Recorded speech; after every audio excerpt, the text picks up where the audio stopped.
जय हिंद दोस्तों। अगर हम किसी भी व्यक्ति के कंप्लीट ग्रोथ की बात करें तो उसमें एजुकेशन जो रोल प्ले करती है वो सबसे ज़्यादा इंपॉर्टेंट होती है। और ऐसे में जब हम एजुकेशन की बात करते हैं तो एजुकेशन का सही होना हर एक मायने में बहुत ज़्यादा ज़रूरी होता है।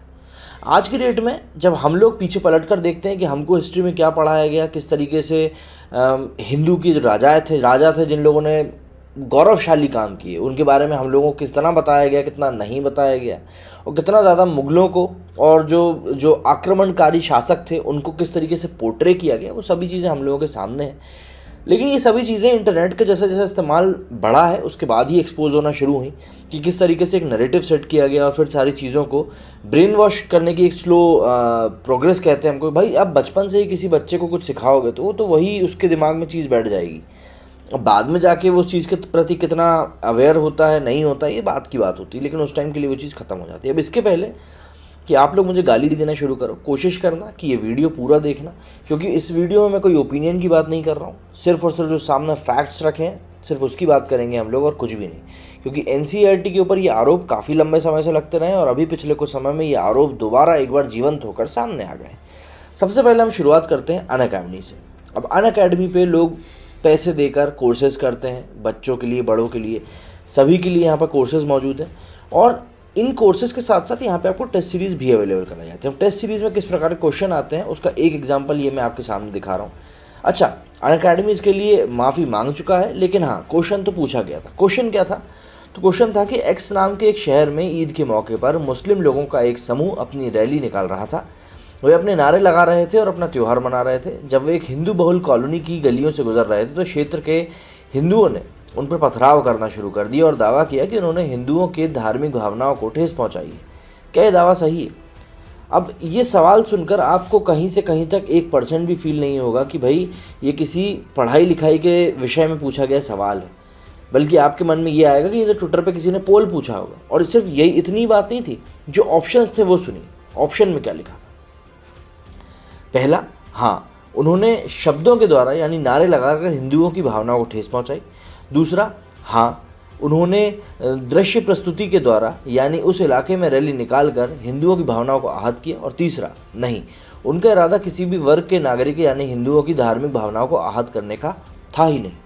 अब ये किस प्रकार के ऑप्शन है मुझे नहीं लगता मुझे आपको बताने की बिल्कुल भी ज़रूरत है, आप खुद समझदार हैं। दूसरा एग्जाम्पल जो आपके सामने है, अब वैसे तो हम लोग लव जिहाद की बात करते रहते हैं, लेकिन अब ये सवाल की अगर मैं पहली ही लाइन आपके लिए पढ़ूंगा तो आपको इंडिकेशन मिल जाएंगे कि इसका इशारा किस तरफ है। पहली लाइन है, suppose Meera and Nadeem are two friends.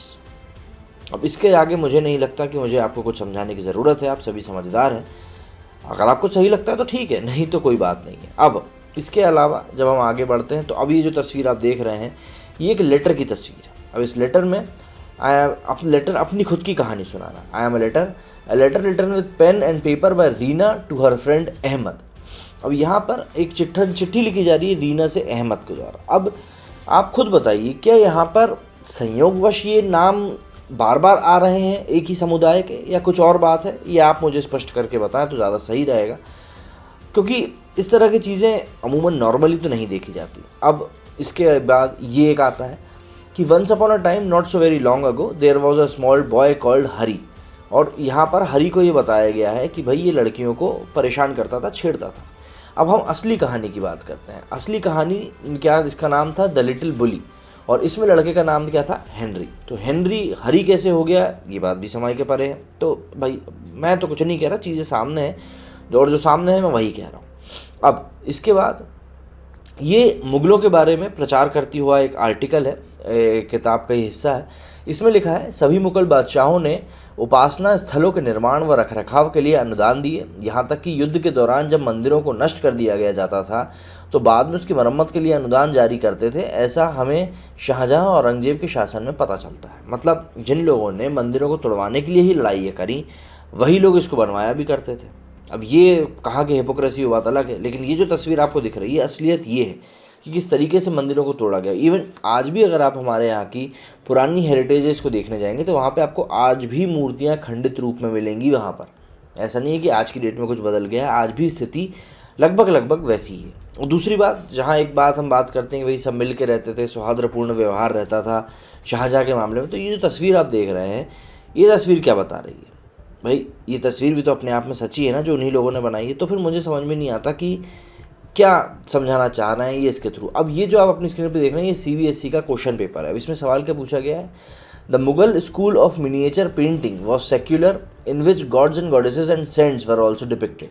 ये जो तस्वीर मैंने आपको भी कुछ देर पहले दिखाई थी, इस तस्वीर के बारे में ये कहा गया है कि भाई ये तो एक डिपिक्शन है जिसमें कि साधु संतों को सबको दिखाया गया है। अब आप ही मुझे बताएं कि साधु संत इसमें कहाँ दिख रहे हैं और आपको इस तस्वीर में क्या चीज़ दिखाई दे रही है। कुछ भी ओपिनियन की ज़रूरत नहीं, जो चीज़ें हैं सब सामने ही हैं। अब इसके बाद ये जो एक सवाल पूछा गया है, ये सवाल है on which mythological book the famous miniature painting Bharat meets Ram. Mythological मतलब क्या होता है मुझे आपको बताने की ज़रूरत नहीं है। माइथोलॉजिकल मतलब जो एक मतलब आपकी थिंकिंग से बनी हुई रहती है, रियलिटी रहती नहीं है, उस तरह की बात है इसमें। मतलब यहाँ पे किताब ही बताना चाह रही है कि भाई जो रामायण थी वो माइथोलॉजिकल थी, उसमें रियलिटी कुछ भी नहीं थी। अब इसके बाद सबसे मज़ेदार तो ये चीज़ है भाई, इसमें क्या लिखा हुआ है, इसमें बताया गया है कि भाई कैसे पुराने समय में कुरीतियाँ होती थी, महिलाओं को परेशान किया जाता था, सब चीज़ें होती थी। अब रामायण को आप सर्वोत्तम ग्रंथ मानते हैं, परंतु समझ में नहीं आता कि देखिए तुलसीदास जी ने स्त्री जाति के लिए कितनी निंदा की है, बालीवध का कैसे समर्थन किया है, विभीषण के देशद्रोह की किस प्रकार प्रशंसा करी है, सीता जी पर घोर अन्याय करने वाले राम को अवतार बताया है। अब ये एक बच्चों को पढ़ाए जाने वाली किताब है, जहाँ पे हम लोग राम भगवान को पूछते हैं, वहाँ पे इस बात पे ही सवाल लगाया जा रहा है कि क्या राम भगवान एक अवतार थे। और सबसे बड़ी बात, इस किताब के जो लेखक थे वो इस चीज़ को भूल गए कि गोस्वामी जी ने रामायण नहीं बल्कि रामचरितमानस लिखी थी। वही तो बात आ जाती है कि ऐसे लोग जब हमारी किताबें लिखेंगे तो फिर क्या ही ज्ञान जाएगा हम तक। ये सोचने वाली बात है, समझने वाली बात है। अब ये जो तस्वीर आप देख रहे हैं, इसमें एक लड़की बताती है कि भाई मैं तो वहाँ पे मैं कुछ पाकिस्तानी लड़कियों से मिली जिनसे कि मेरा कल्चर लगभग सेम ही था, और इवन मेरी कंट्री में भी इतना मुझे सेम नहीं मिलता कई हिस्सों में जितना मुझे पाकिस्तानियों से सेम मिलता है। तो कहीं मेरी जो ये सोच है ये एंटी नेशनल तो नहीं है। ये बच्चों को पढ़ा रहे हैं हम, है ना, ये बड़ों की किताब नहीं है और ये हम बच्चों को पढ़ा रहे हैं। सबसे मज़ेदार ये चीज़ है, Abhimanyu is a little boy he never washes hand. मतलब अभिमन्यु एक छोटा बच्चा है जो अपने हाथ कभी नहीं धोता, उसके दांत पीले हैं, उसके मुंह से बदबू आती है, उसके हेयर अनटाइडी रहते हैं, बालों कभी। तो आप क्या अभिमन्यु को पसंद करेंगे? सीधी सी बात है, नहीं करेंगे, भाई गंदा बच्चा है। वहीं दूसरी तरफ हम बात करते हैं आदिल की, तो आदिल अपनी बॉडी की केयर करता है, उसको साफ़ रखता है, उसकी हैबिट्स बहुत अच्छी हैं और वो हेल्दी रहता है। अब यहाँ पे आदिल और अभिमन्यु फिर नाम के सामने आप खुद सोच सकते हैं किस प्रकार की मानसिकता है। इसके बाद अपन और असलम, ये जो फोटो है काफ़ी ज़्यादा वायरल हो रही है, जहाँ पे अपन को दिखाया गया है कि उसकी मिठाइयाँ खुले में रखी हुई हैं, गमछा बांधे हुआ है, टेंशन में है, तराजू है पुराने ज़माने का। वहीं असलम के पास बिल्कुल नीट एंड क्लीन है, एकदम एप्रिन पहना हुआ है, खुश है, ढक के रखी हैं सारी मिठाइयाँ, मक्खी वक्खी कुछ भी नहीं है। आप किससे मिठाई खरीदेंगे? अब इस तरीके से यहाँ पे जब डिपिक्शन सामने आता है तो जाहिर तौर पे बात है, सवाल तो खड़े होते ही हैं कि भाई आखिर ये क्या है।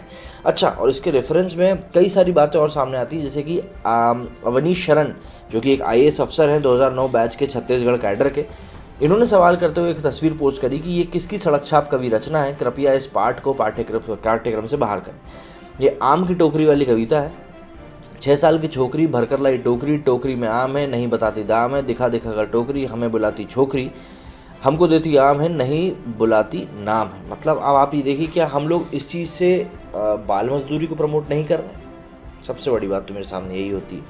बाल मजदूरी को प्रमोट करते हुए ही मुझे तो लग रहा है कि ये और किस तरीके की चीज़ को डिपिक्ट करने की कोशिश कर रहे हैं। हम बच्चों को आम बेचते हुए दिखा रहे हैं।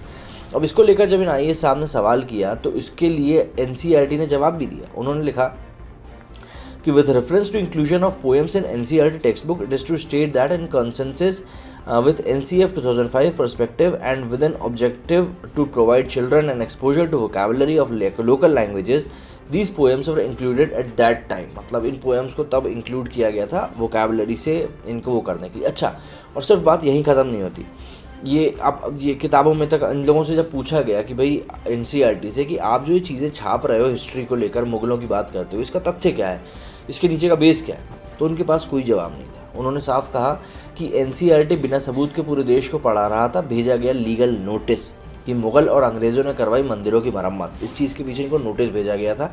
ये जो अब अपनी स्क्रीन पे देख रहे हैं, ये इनको नोटिस भेजा गया था। इसी के साथ गहलोत सरकार जो कि राजस्थान में है, उनके ऊपर भी आरोप लगा था कि राजस्थान में NCERT की किताबों में मुगलों के महिमा मंडल पर बवाल, समाज सेवी ने भेजा लीगल नोटिस। मतलब यहाँ तक की चीज़ें हो चुकी हैं। और सबसे बड़ा जाते जाते एक कोइंसिडेंस आपको बताना चाहूँगा मैं, ज़्यादा कोई बड़ी बात तो नहीं है, कि कांग्रेस के राज में 1947 से 1977 तक भारत के केंद्रीय शिक्षा मंत्री रहे 5 नाम, मौलाना आज़ाद, हुमायूं कबीर, मोहम्मद करीम छागला, फ़खरुद्दीन अली अहमद, नूरुल हसन, ये सब जो है हमारे देश के शिक्षा मंत्री थे। तो अब आप एक अंदाज़ा तो लगा ही सकते हैं मोटा मोटा कि आखिर कहाँ से ये पूरी जो सोच है ये डेवलप हुई इन सभी चीज़ों को, आर्टिकल्स को बनाने को लेकर। बस ये एक छोटी सी जानकारी थी जो मुझे आपसे साझा करनी थी। उम्मीद करता हूँ आप लोग भी समझ गए होंगे किस प्रकार की ये जानकारी है। बस और कुछ नहीं, ज़्यादा ओपिनियन की देने की यहाँ पे ज़रूरत है नहीं, आप सब समझ गए होंगे इशारे किस तरफ जा रहे हैं। मेरे स्टूडियो में फ़िलहाल इतना ही। जय हिंद, जय भारत।